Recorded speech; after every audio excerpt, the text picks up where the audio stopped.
Mga Kanoypi, nakita nyo naman siguro yung naging sitwasyon kanina dun sa EDSA, dun sa labas ng venue na pinagaganapan ngayon ng presko ng 18 ex-Marines.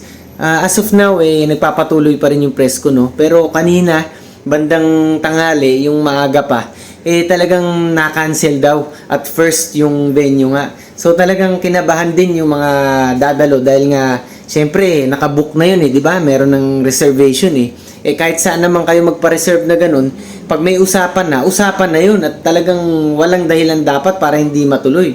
Pwera na lang kung meron talagang magandang dahilan sila, no? Wala naman.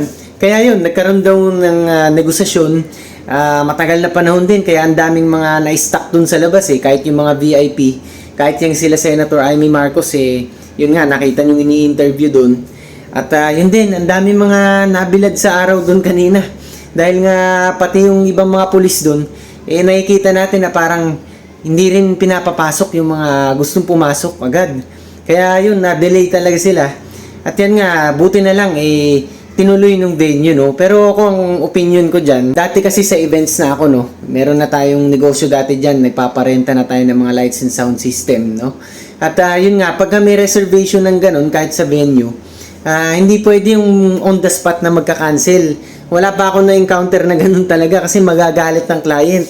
At minsan pwede ka pa i-demanda pagka halimbawa napahiya yung client o yun nga yung may mga bisita na tapos dun lang magka-cancel, di ba? So buti na lang pumayag yung venue kanina. Opinion ko lang talaga diyan parang may nag-intervene talaga no?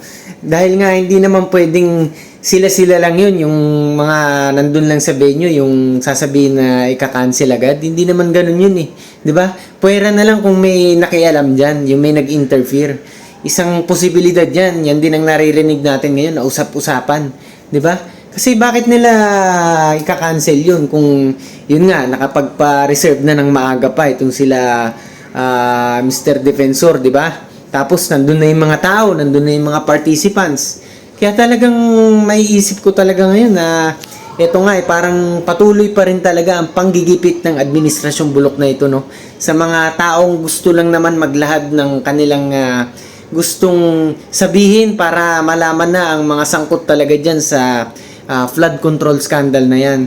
Yung mga pinaparatangan ng mga 18 ex-Marines na to, mahalaga din yan para at least masimulan ng investigasyon dyan sa Senado.